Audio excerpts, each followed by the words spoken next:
Fala pessoal, tudo certo? Seu Mano Jester aqui e é o seguinte, hoje eu vou fazer a montagem deste PC aqui no gabinete Ace Geek Neptune, certo?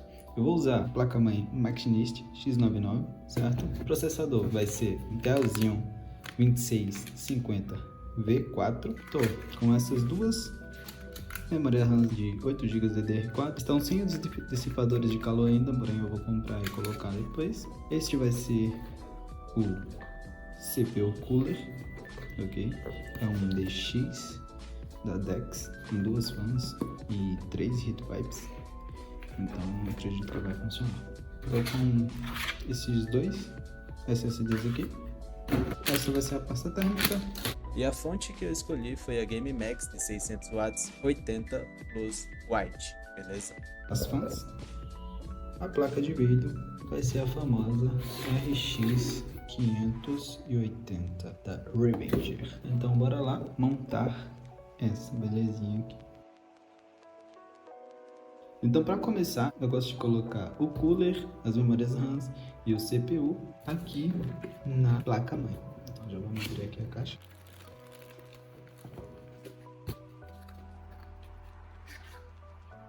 Ok, eu costumo usar a própria caixinha como meio que um suporte aqui, né? Coloco esse papel por cima aqui, esse IVA, sei lá.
Então pessoal, esse foi o resultado, espero que vocês tenham gostado.